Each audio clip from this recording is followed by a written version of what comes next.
नमस्कार दोस्तों। भारत में ऐसी कई इमारतें हैं जो भूत प्रेत या भटकती आत्माओं के कारण सुर्खियों में रहती है। ऐसे स्थान हजारों वर्षों से एक भयानक श्राप को झेल रहे हैं। यहाँ जाने पर ऊपरी चक्कर लोगों का नुकसान पहुँचा देता है। आज हम कुछ किस्सों को जन्म देने वाली जगहों के पीछे की कहानी बता रहे हैं। तो चलिए वीडियो शुरू करते हैं। पिसावा के जंगल। स्थानीय लोगों के अनुसार उत्तर प्रदेश के मथुरा जिले के देहात इलाके में एक ऐसी जगह भी है जिसके अंदर घुसने से पर्यटकों का कलेजा कांप जाता है। कारण बताया जाता है कि यहाँ सर आवाज़ आती रहती है और रात में काला काला पर्दा सा छा जाता है। इतना ही नहीं, छाता तहसील के इस पिसावा नामक गांव के पास यह स्थान तरह तरह के जीवों का बसेरा भी है। यहाँ हजारों की संख्या में बंदर रहते हैं। पुराणों में लिखा गया है कि महाभारत में जब युद्ध खत्म हो गया था तो आचार्य द्रोण के महाबलशाली पुत्र अश्वत्थामा पांडवों की जय के बाद से जिन झाड़ियों में प्रवेश कर गए थे वे ये ही है। घुमावदार जंगल के इस स्थान पर शनिवार को यज्ञ होता है। बड़ी संख्या में श्रद्धालु यहाँ परिक्रमा के लिए पहुँचते हैं। बच्चे, बूढ़े और महिलाएं जो रोज ही मिल जाएंगे, लेकिन वे भी इन झाड़ियों के भीतर नहीं जाते। आप यदि परिक्रमा या पूजन के लिए जाना चाहते हैं तो वाहन चलते हैं, लेकिन यहाँ के प्रशासन और पदाधिकारियों ने अनदेखी कर इसकी प्रसिद्धि को अनजाना बना दिया। मान्यता है कि पिसावा के पास झाड़ी वाले बाबा जंगल से कोई लकड़ी लेकर बेच नहीं सकता, घर नहीं ले जा सकता। ये बात यहाँ के हर व्यक्ति जानता है। यदि भूलवश कोई ले जाने की कोशिश भी करता है तो उसका बुरा होता है। हाँ, यदि आप आस्था कार्यों जैसे पुण्य प्रसादी और भंडारा करते हैं तो और भला होगा यहाँ की लकड़ी लेकर। यहाँ आसपास कई पुराने खंडर हैं जो पता नहीं किसने बनाए हैं। कोई अकेला व्यक्ति तो जाना दूर, यहाँ आए लोग भी ऐसे इलाके में नहीं जाते हैं। इसके कारण खतरनाक कीट पतंगे या ऊपरी बवाल का होना हो सकता है। यह तो वहाँ जाने से ही स्पष्ट हो पाएगा। मेरठ का भूत बंगला। उत्तर प्रदेश के ही एक जिले मेरठ में बेहद डरावना किस्सा है भूत बंगले का। यह बंगला मॉल रोड स्थित कैंट बोर्ड के सीईओ के आवास के निकट है। सीईओ के आवास और व्हीलर्स क्लब के बीच एक रास्ता अंदर की ओर जाता है। मॉल रोड से लगभग 650 मीटर अंदर जाने के क्रम में कई झाड़ियों से ही जूझना पड़ेगा, लेकिन घबराने की बात नहीं, क्योंकि बंगले की दहलीज तक पक्की सड़क बनी हुई है। यहाँ पीले रंग के बंगले में पांव रखते ही कबूतरों की फड़फड़ाहट की आवाज़ एक बार आपको डरा तो देगी ही। हालांकि दीवारों पर इतने अपशब्द लिखे मिलेंगे कि माजरा समझने में देर नहीं लगेगी। सैकड़ों वर्ष पुराने इस बंगले का फर्श मजबूत है और ऊपर जाने की सीढ़ी भी दुरुस्त है। हाँ, दीवारें कहीं कहीं से टूट चुकी है, जालियाँ नुची हुई है और धूल गंदगी का अंबार है। कमरों में प्रवेश करने पर जूते चप्पलों की छाप के साथ ही कोनों में दारू की बोतलें, सिगरेट, नमकीन के पैकेट और अन्य सामान आपको देखने को जरूर मिलेगा। दुनिया के लिए वीरानी की चादर ओढ़े इस भूतिया बंगले में जाम भी छलकते हैं और रंगीनियत भी होती है। जिस बंगले को दुनिया भर में सबसे ज़्यादा डरावनी जगहों में शुमार किया गया है, आज़ादी मिलने तक यह सब एरिया मुख्यालय था। यहाँ मेरठ छावनी की हर एक गतिविधियों को अमली जामा पहनाया जाता था। पड़ोसी राज्य अजबगढ़ से लड़ाई में राजकुमारी सहित सारे भानगढ़ वासी मारे जाते हैं और भानगढ़ वीरान हो जाता है। तब से वीरान हुआ भानगढ़ आज तक वीरान है और कहते हैं कि उस लड़ाई में मारे गए लोगों के भूत आज भी रात को भानगढ़ के किले में भटकते हैं। तांत्रिक के श्राप के कारण उन सब की आत्मा की मुक्ति आज तक नहीं हो पाई है। देखा है जो कि कुछ दूर जाकर पेड़ों से गायब हो गई। यह जगह अब पुरातत्व विभाग के अधीन है और उन्होंने सूर्यास्त के बाद इस किले में किसी के भी रुकने पर सख्त हिदायत दे रखी है।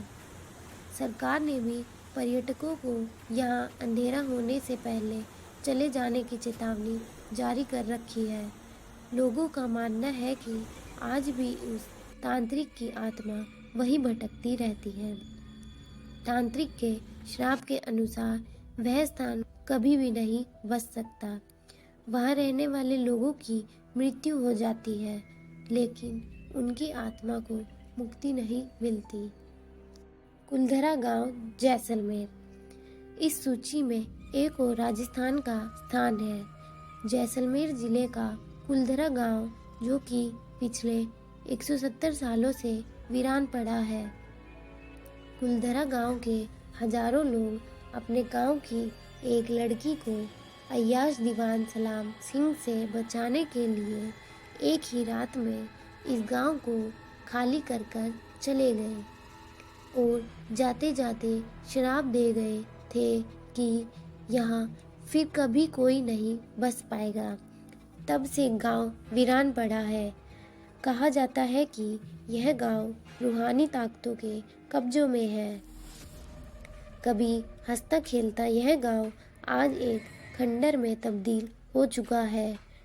टूरिस्ट प्लेस में तब्दील हो चुके कुलधरा गांव में घूमने आने वालों के मुताबिक यहाँ रहने वाले पालीवाल ब्राह्मण की आहट आज भी सुनाई देती है। उन्हें वहाँ हर पल ऐसा अनुभव होता है कि कोई आसपास चल रहा है। बाजार के चहल पहल की आवाज़ें आती है। महिलाओं के बात करने, उनकी चूड़ियों और पायलों की आवाज़ हमेशा ही वहाँ के माहौल को भयावह बनाती है। प्रशासन ने इस गांव की सरहद पर एक फाटक बनवा दिया है, जिसके पार दिन में तो सैलानी घूमने जाते रहते हैं, लेकिन रात में इस फाटक को पार करने की हिम्मत कोई नहीं करता है। मई 2013 में दिल्ली से आई भूत प्रेत व आत्माओं पर रिसर्च करने वाली पैरानॉर्मल सोसाइटी की टीम ने कुलधरा गांव में रात बिताई और यहाँ पर पैरालौकिक गतिविधियाँ रिकॉर्ड की। थ्री किंग्स चर्च है गोवा के बेलसावो में। कहते हैं कि गोवा के किंग्स चर्च में 3 पुर्तगाली राजाओं की आत्मा भटकती है और कई बार चर्च में आए लोगों को इनकी मौजूदगी का एहसास भी होता है। यहाँ के लोगों का कहना है कि किसी समय यहाँ 3 पुर्तगाली राजा हुआ करते थे। इनमें वर्चस्व को लेकर अक्सर लड़ाई होती रहती थी। एक बार होलगेर नाम के एक राजा ने अन्य दोनों राजाओं को इस चर्च में आमंत्रित किया और धोखे से जहर देकर मार दिया। जब लोगों को होलगेर की इस करतूत का पता चला तो उन्होंने इसके महल को घेर लिया। जनता के आक्रोश को देखकर तीसरे राजा ने आत्महत्या कर ली। तीनों राजाओं के शव को इसी चर्च में दफना दिया गया। इसके बाद से ही इस चर्च में ऊपरी ताकतों का निवास माना जाता है। आप अगर यहाँ जाना चाहते हैं तो पहले वहाँ के लोगों से इसके लोकेशन के बारे में जान लें। और हाँ, यह ऊपर पहाड़ी पर स्थित है, इसलिए चढ़ने उतरने का प्रबंध भी पहले से ही कर लें। जमाली कमाली मस्जिद। यह मस्जिद दिल्ली के महरौली में स्थित है। यह 16वीं शताब्दी के सूफी संत जमाली और कमाली की कब्र मौजूद है। इस जगह के बारे में लोगों का विश्वास है कि यहाँ जिन रहते हैं। कई लोगों को इस जगह पर डरावने अनुभव हुए हैं। सूफी संत जमाली लोधी हुकूमत के राजकवि थे। इसके बाद बाबर और उनके बेटे हुमायूं के राज तक जमाली को काफ़ी तवज्जो दी गई। माना जाता है जमाली के मकबरे का निर्माण हुमायूं के राज के दौरान पूरा किया गया। मकबरे में 2 संगमरमर की कब्र है, एक जमाली की और दूसरी कमाली की। जमाली कमाली मस्जिद का निर्माण 1528 से 1529 में किया गया था। यह मस्जिद लाल पत्थर और संगमरमर से बनी हुई है। अग्रसेन की बावड़ी। अग्रसेन की बावड़ी राजधानी दिल्ली में कनॉट पैलेस से थोड़ी ही दूरी पर स्थित है। महाराजा अग्रसेन ने 14वीं शताब्दी में इस बावड़ी का निर्माण करवाया था। इसकी लंबाई 60 मीटर और चौड़ाई 15 मीटर है। इस प्राचीन स्मारक को भारतीय पुरातत्व सर्वेक्षण का संरक्षण प्राप्त है। किसी जमाने में यह हमेशा पानी से भरी रहती थी, लेकिन अब यह सूख चुकी है। इसके बारे में प्रचलित है कि इसका काला पानी लोगों को सम्मोहित कर आत्महत्या के लिए उकसाता था। इसके तल तक पहुंचने के लिए 106 सीढ़ियां उतरती है। ASI के अधीन होने के बावजूद लोगों को इसके बारे में ज़्यादा पता नहीं है। डाउ हिल। कुर्शियांग पश्चिम बंगाल के दार्जिलिंग जिले में स्थित एक हिल स्टेशन है। इसकी दार्जिलिंग से दूरी 32 किलोमीटर है। इसकी ऊंचाई 48,064 फीट है। कुर्शियांग का स्थानीय नाम खरसांग है, जिसका मतलब होता है सफ़ेद ऑर्किड की भूमि। कुर्शियांग मुख्यतः अपने बोर्डिंग स्कूलों और पर्यटन के लिए जाना जाता है, पर कुर्शियांग से लगती डाउ हिल में एक मिस्ट्री जुड़ी हुई है, जो कि इसे भारत के टॉप मोस्ट हॉन्टेड प्लेस की लिस्ट में शामिल करती है। डाउ हिल के जंगलों में बड़ी संख्या में आत्महत्याएं हुई हैं। इस जंगल में इधर उधर इंसानों की हड्डियां दिखाई दे जाना आम बात है, इसलिए यहाँ के वातावरण में अजीब सी सिरहन और डर महसूस होता है। इसके अलावा यहाँ के स्थानीय लोगों का कहना है कि दिसंबर से मार्च तक की छुट्टियों के दौरान उन्हें विक्टोरिया बॉयज़ स्कूल में पैरों की आहट सुनाई देती है। एक लकड़हारे का तो यहाँ तक कहना है कि उसने जंगल में एक युवा लड़के की सरकटी लाश को चलते हुए देखा है, जो कि कुछ दूर जाकर पेड़ों में गायब हो जाती है। वैसे यह बात काल्पनिक ज़्यादा लगती है, लेकिन डाउ हिल के जंगलों में जाने वाला कोई भी व्यक्ति इस बात से इनकार नहीं करता कि ये जगह हॉन्टेड है या नहीं। बडोंग सुरंग नंबर 33। इस सुरंग का निर्माण एक अंग्रेज इंटीरियर बडोग ने करवाया था, इसलिए इसे बडोग सुरंग भी कहते हैं। बडोग सुरंग के साथ एक दर्द भरी कहानी जुड़ी है।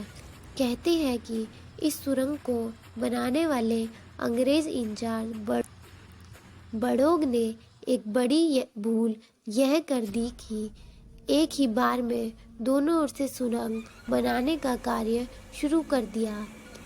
अंदाजे की भूल से सुरंग के दोनों छोर नहीं मिल पाए, जिसके कारण उन पर 1 रुपये जुर्माना किया गया। कहते हैं कि अपनी इस चूक से वह इतने अधिक दुखी हुए कि उन्होंने एक दिन अपने कुत्ते के साथ सैर पर जाते हुए स्वयं को गोली मारकर आत्महत्या कर ली। कहते हैं कि आज भी इसमें उस अंग्रेज इंजीनियर की रूह भटकती है। शनिवार वाड़ा किला। जब पश्चिम भारतीय प्रांत पर पेशवाओं का अधिकार था, उस समय पेशवाओं के उत्तराधिकारी नारायण नामक बालक की उसकी चाची के आदेशानुसार हत्या करवा दी गई थी। अपनी जान बचाने के लिए नारायण पूरे महल में घूमता रहा, लेकिन फिर भी उसके हत्यारों ने उसे ढूंढकर मार डाला। वह अपने चाचा को आवाज़ लगाता रहा, पर कोई उसकी मदद के लिए नहीं आया। स्थानीय लोगों ने आज भी कई बार उसके कराहने की आवाज़ें सुनी हैं। चांदनी रात में यह आवाज़ें और अधिक भयानक हो जाती है। वीडियो अच्छी लगी हो तो चैनल को सब्सक्राइब करना ना भूलें।